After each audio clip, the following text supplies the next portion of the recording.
and welcome to the Pulse Social podcast. We're here at Pulse Social. We bring you that sporting smile. My name is Hayden Wallace, and today's topic is all about disabled sports. So I'm here with Hugh Elsegood, who's currently the partnership manager for disability charity Disability Sports Coach. I won't give too much away about what Hugh does because I want him to do that. Hugh, how are you? Yeah, I'm very well, thanks you, Hayden. Good to meet you. Yeah, thank you for coming. Like I say, tell me a bit about yourself, kind of what you do for Disability Sports Coach, and how you got into it. Sort of give me the rundown. Yeah, sure. Yeah, say thanks for the opportunity to discuss really important matter is trying to include more disabled people in sport and physical activity. And as you've already said in the intro, I work for a charity called Disability Sports Coach. We're a small organisation, been around since 2013, predominantly based in London.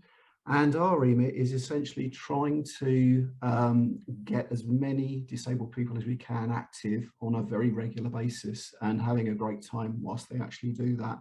So we do that by providing a range of different services. So for example, we're probably best known across London for our network of multi-sports community clubs, exclusively for disabled people with a range of impairments. And we have 14 of those at the moment across 13 different London boroughs, all of which is set in community settings, very accessible, and obviously the activities we do are very inclusive by nature. So yeah, encouraging as many people to come along to those sessions is very important for us. So that's kind of one strand. We also have a pool of specialist sports coaches who go around London doing ad hoc coaching, and that can be in a range of settings. For example, it could be in schools, in colleges. We can work for other charities, so other charities that support disabled people that don't have that kind of coaching knowledge in-house, if you like. We can actually come in externally and provide that service for them. So that's really important. And again, it's kind of sharing good practice. As I say, our specialist coaches are well versed with ensuring that disabled people are fully included. And people watching those sessions can learn an awful lot from seeing what our coaches do. And the final kind of strand, if you like, is training. Again, we provide essentially an awareness training service where we can go into various organisations who want to learn more about disability in its broadest sense, or particularly around disability sport. So that could apply to, let's say, a sports coach who has never worked with disabled participants, bit nervous about it, doesn't quite know how to go about it. And so we can provide training for someone in that situation, and kind of just giving ideas, sort of tips, if you like, of how you can modify and adapt sport to make it more accessible for a disabled person. So yeah, coaches, it could be going to leisure centres, it could be working for local authorities, any kind of group, any organisation that has wants to deliver activity for disabled people, then we can help with that training, that kind of breaking down some of those barriers, helping people's confidence is an absolute key thing. So kind of in a nutshell, that's what Disability Sports Coach is all about. And my job as partnership manager is to make sure all that's happening operationally, it's going well, it's working effectively, and we're just spreading that word, which is so important. And I guess, how is it going? Is it going well?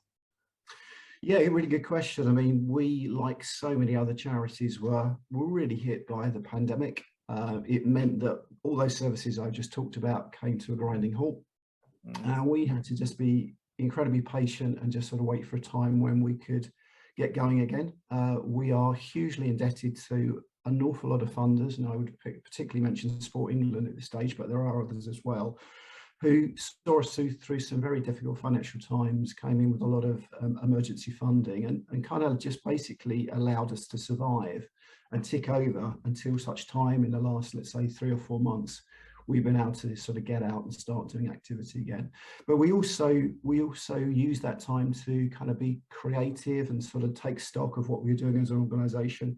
And like many other organisations, we changed a lot of our services to online, and that worked very well in terms of delivering online activity sessions for disabled people, which is still going. I think it's a kind of legacy, strangely, from lockdown and pandemic, is that we found there's a real interest and a real need for online activity, particularly for those those people, those disabled people who can't get out for whatever reason and find it much more, it's easier, it's more leisurely to actually be active at home. So that was one thing we did. And the other thing we did was to actually, through the funding I mentioned, we were actually able to send out sports equipment packs to disabled people. So again, it just gave them a kind of a small pack of gear that they could use once again, just to keep active, as they just keep ticking over until such time where we could start those clubs and coaching sessions again. So yeah, it's much better than it was a year ago, and things are looking more positive, they're looking healthy. It's amazing how kind of demand for our services has bounced back so quickly. And as I say, we're grateful to a lot of our partners who've supported us through tough times and have come back and engaged. And yeah, it kind of feels like business as normal now. Good. I'm glad to hear it. I'm glad to hear it. You sort of mentioned there as well, like some difficulties faced, not only specific to COVID perhaps, but that might also persist generally.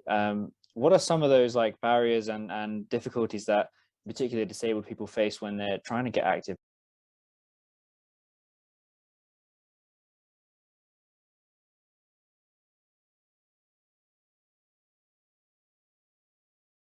Sure, absolutely.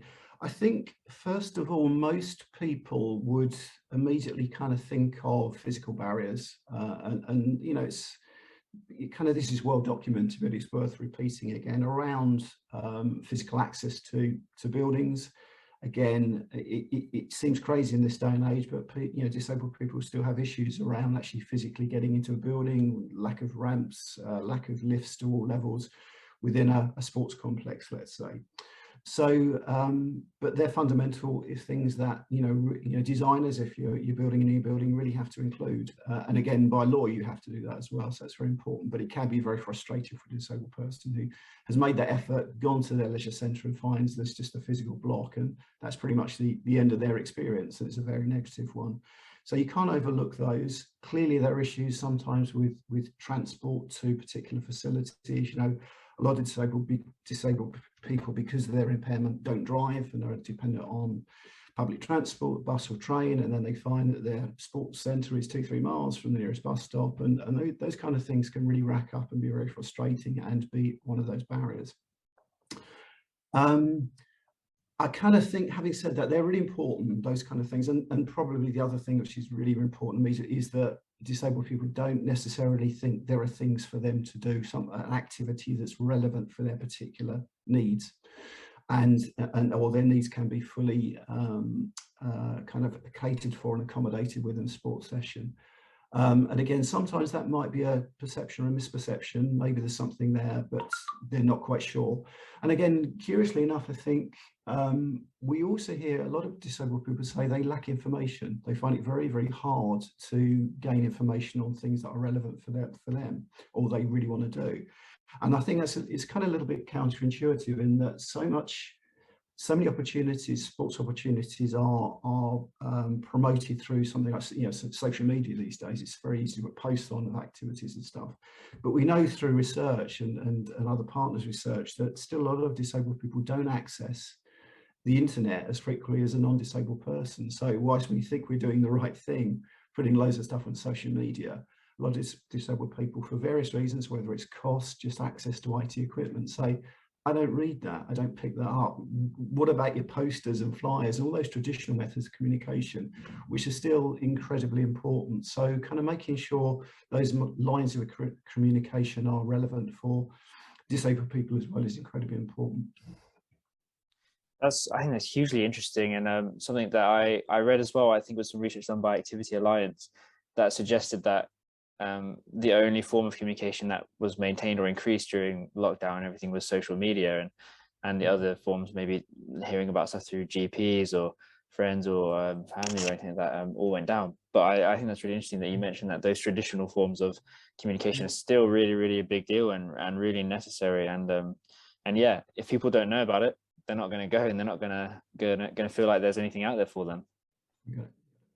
I think, you know, when we're talking about barriers, though, I think some which are more kind of sinister and more ingrained, and I think really need to be sort of teased out, are around emotional and kind of psychological barriers, right, as well. I think these are really, for a disabled person, probably top of the list.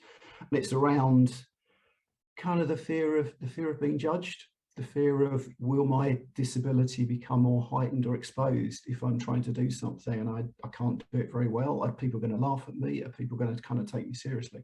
And these are, you know, kind of really, really tough things for someone to take on board.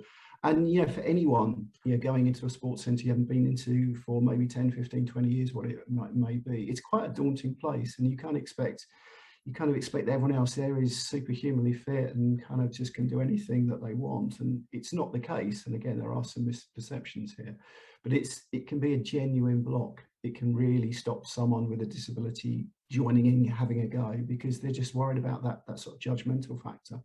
And again, this is where, you know, a charity like ours can reassure and sort of allay some fears around that, you know, our clubs are non-judgmental. They are genuinely inclusive. You know, no one's going to laugh at you if you struggle to do something. That's just life. You know, we're not good at everything that we do, but give it a go. And that's the kind of key thing.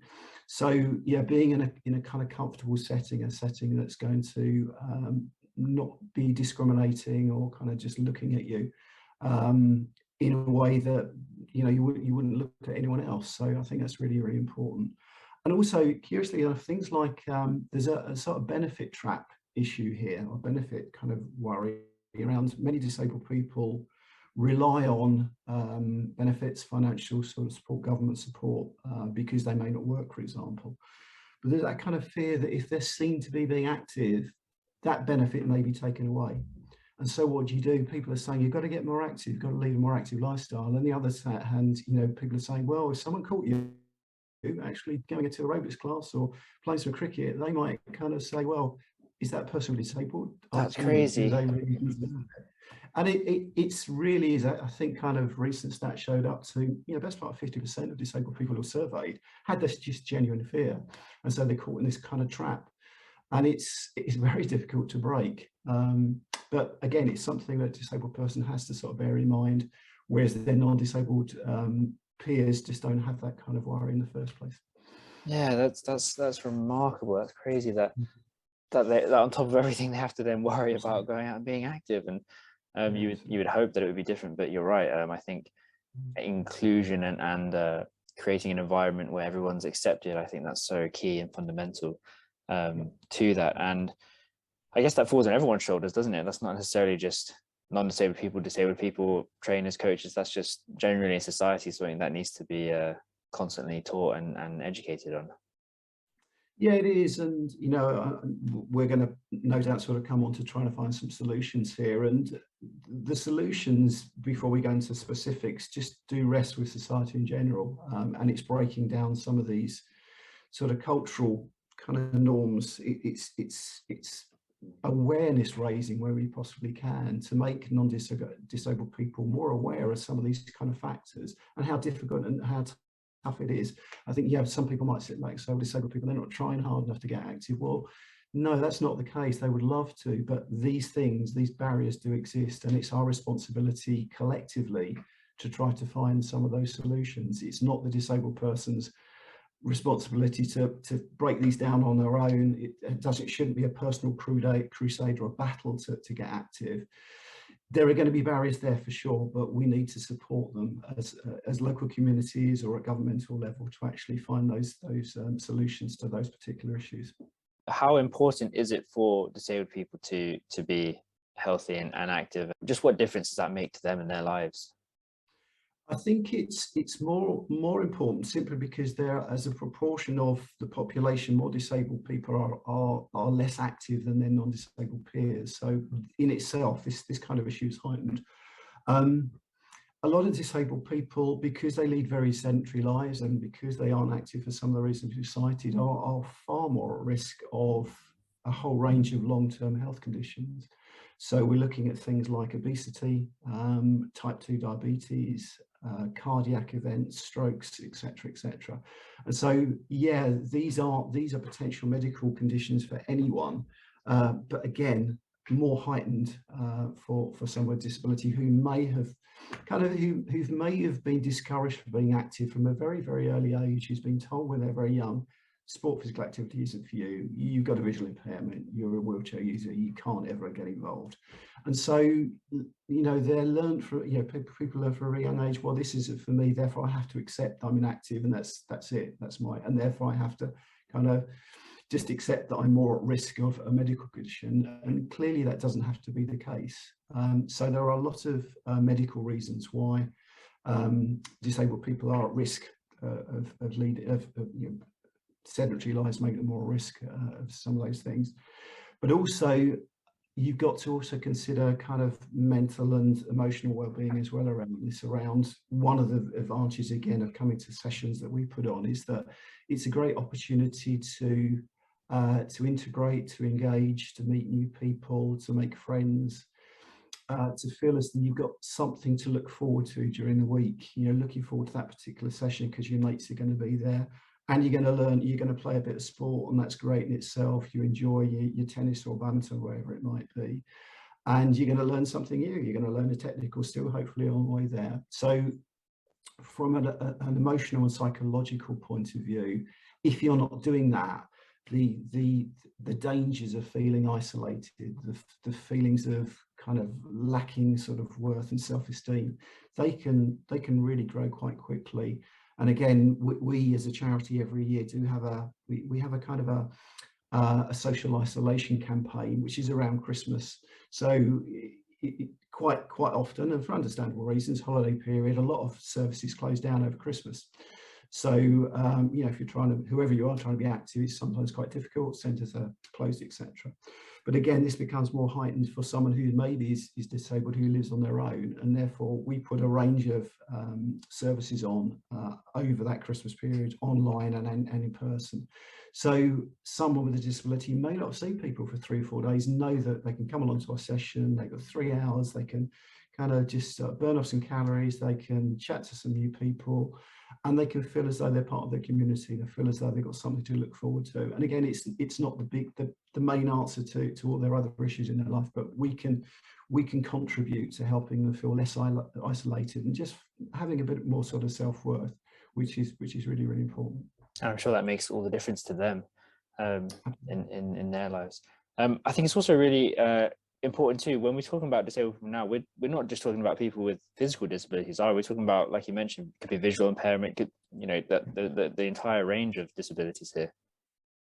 Yeah, absolutely. And I think this is where it becomes more tricky for non-disabled people to sort of pick up on some of those kind of visual clues of whether someone has a disability or not. And again, for sure, there are a lot of visual cues in terms of if someone's a wheelchair user, or if someone has a visual impairment, has a guide dog, or uses a white cane, you know, immediately that kind of sends out a signal, okay, this person might need a bit more time or space, etc. But where there are more issues is around those kind of invisible impairments, those invisible disabilities, and where we can start to make assumptions around whether someone can do something or can't do something. And again, this has been heightened quite a lot during the pandemic. This is not a sort of sports thing particularly, about disabled people who may have some anxiety around wearing a mask in a public place, or have a condition, a respiratory condition which makes mask wearing very difficult. And yet they get targeted when they go on the tube or train because they seem to be not adhering to rules. And again, that's where we, as a society, just need to be a little bit mindful of those. And again, it's the same when we're looking in a sporting context. Our sports coaches have to sort of pick up on that. The majority of our members at our clubs have a learning disability, and that is very invisible. You know, you look at them, they're very fit, healthy, active. But when it comes to actually integrating into a sporting environment, we have to be mindful of language, communication. You know, some sports are very jargonized. There's a lot of difficult terminology. And if our coaches just go in and talking about, let's say, for example, scoring in tennis, and you set up a little tennis game and you want to use the scoring system of 15 love and deuce and someone's advantage. Someone perhaps with a learning disability, you know, I don't know what you're talking about. We know what's going on, you know, talk to me in a language I understand. And that's where our coaches will really simplify kind of rules and regulations to a level that is, again, it's accessible, it's understandable. So just using that sort of everyday communication is really key. But again, if you haven't got those visual clues, you know, for coaches or anyone that's maybe sort of not that aware around sort of matters regarding disability, can make some really can make a false assumptions about someone's ability to do something. And again, our coaches have to make sure they pitch things at the right level, not make assumption that that person looks fit and active, therefore they can do this. And maybe that's not the case. You have to understand. And again, also a lot of our members are on the autistic spectrum, and they find it difficult by the nature of their impairment to engage, to make eye contact, to smile, to look, you know, as though they're having a good time. And again, that's not them being rude or anything like that. It's just the nature of their disability. So again, a coach might say, well, this person's not really engaged or doesn't look bothered or not interested, and kind of just exclude them a little bit. And that's not the case at all. It's just understanding that person may have some additional requirements, and you just need to go and understand those and kind of break down some of those kind of barriers through conversation, having a chat. And so yeah, around invisible disability can be very challenging for anyone, so particularly for people wanting to coach as well. Need to be mindful and not making too many assumptions. So role modeling obviously is a huge part in society, and is as a function that can serve to increase visibility for certain issues and change lots of people's perceptions and stuff like that. How do you see people, disabled people, being more engaged and featuring in sports and becoming more role models in the future? I think it's happening, and that's a fantastic thing. A lot more people are aware of the power of something like the Paralympics these days. It's had huge profile particularly since London 2012. There could be more, but it's certainly progressed and going in the right direction. And there are some wonderful role models that use their kind of national global platforms to celebrate disability sports, who show what can be done and are very inspiring figures. And you look at Tanni Grey-Thompson, David Weir, Sarah Story. Some of these names are now household names because of what they've done at the Paralympics, multi-medalists, and have used their experience, their insight to actually encourage and inspire, as I say, disabled people. But again, sometimes that's maybe that may seem quite distant and remote. You know, we at our clubs are not looking to find the next Paralympian. We're looking to just change someone's life through simple steps about being active, doing some recreational activity, which will make a huge difference to their lives. So again, I think role modeling can operate at various levels. Yeah, you've got the international sort of national level that I've kind of referred to, but also the smaller examples of, let's say it's a young disabled boy or girl who's at primary school, who kind of manages to break in and is accepted in the local school football team, and can then inspire their disabled peers around them to think, you know, that's so I talk to them, I know them, I'm as good at football as them, I could be doing this. And so it becomes far more realistic and far more kind of attainable on a more local level as well. And again, we've talked a little about sports coaches. One thing that we try to do at Disability Sports Coach is that we encourage some of our disabled members to look at becoming recognised coaches, or certainly volunteers first of all, and then coaches. And again, that has a huge impact when we actually have at one of our sports sessions a disabled person delivering a fantastic quality specialist coaching session for their disabled peers. And again, it's not going to kind of be the case for everyone, but one or two of those members or participants might think, 5 years time, I want to do that, I can do that. And it might just put them on that kind of journey to, again, finding paid employment. You know, some of our disabled coaches it's fantastic. They earn a living out of coaching now, or certainly part-time.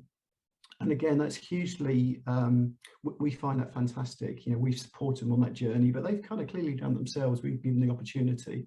But they've kind of done the hard graft and got that qualification and found work as well. So yes, role modeling is hugely important at sort of a local and sort of national level.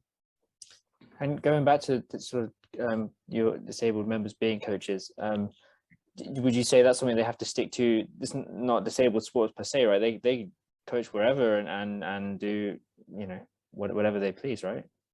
Absolutely. And again, yeah, there is a danger that we do pigeonhole. We think, well, if someone's got a visual impairment, then they can only do, let's say, something like goalball, which is a sport designed for visually impaired people.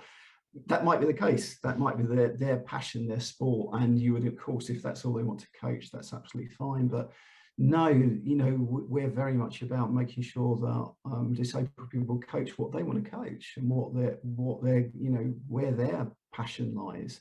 And I would say probably the majority of the disabled people we've supported through our charity to get into formal coaching, like their football, like their tennis, like their cricket, a mainstream sport, if you like, and don't want to do the botchers of the world and those kind of specialist things, even they can do that as well. So yeah, we need to think far more broadly. And I think the great thing generally about coaching is that once you've got one set of skills in one particular sport, they are quite transferable. And that's the same for a disabled coach as well.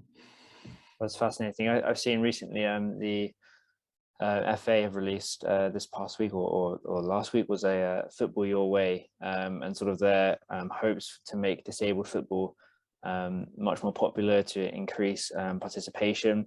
And one of the things that was mentioned by the FA was that it was sort of the rise of women's football and how over the last 10 years that's grown in popularity, and kind of how they hope that disabled football can kind of follow suit with that kind of growth. And I guess just sort of to wrap up, I really hope that disabled sports in general just can really increase participation and grow and be a means to not only help people, disabled people, be active and feel happy in their lives, but also to change people's perceptions and to help people understand and be more inclusive and accepting of everyone. I think that would be just a wonderful thing. It would indeed, Hayden, and sort of alluding back to what we said before, that's the responsibility lies with us generally to do that, to become more accommodating and finding solutions. And even if you can't, as long as you've demonstrated you've tried your hardest to find a way of integrating a person with additional requirements into a session. The utopian ideal is that everyone can do everything, and clearly that's not the case. But we've got to try harder to find solutions at a societal level. And you mentioned governing bodies of sport, and they're very aware of their responsibilities to be more inclusive in the way that they deliver their services. And by their own admission, they could do more. But clearly, those kind of programs that you referred to are they're heading in the right direction. And again, there's no doubt that I think disability, again, particularly at kind of school level, is more of an issue. I think more young people are more conscious of. There are people with additional needs who kind of are within their classrooms, and being more mindful and more respectful of that, and more supportive, and so particularly in a sporting context, rather than excluding disabled people and saying you can't do sport from an early age, and to say that sets bad habits. To be encouraging at an early age to make sure that we include as many disabled people in sport physical activity as we possibly can. Yeah, and I guess that's what it's all about, just improving people's quality of life, right? Exactly. Absolutely. Great. Well, Hugh, it's so great to have you and to chat with you, and I'm really grateful for your time, and appreciate you being here with us today. Any parting final words? No, just thanks very much. You're representing Pulse Social today, and we're delighted with a new partnership we have with Pulse at the moment, and that's supporting disabled people to get active in at Sober Leisure Centre, which is in Islington, and we have a weekly club which we're delivering in association with Pulse Social. So yeah, thanks for this, and thanks for just again giving me the opportunity to talk a little bit about my charity, but also talk about wider issues regarding disability. So really appreciate give us this chance. Yeah, no worries. Great to have you. Thanks a lot. Thank you.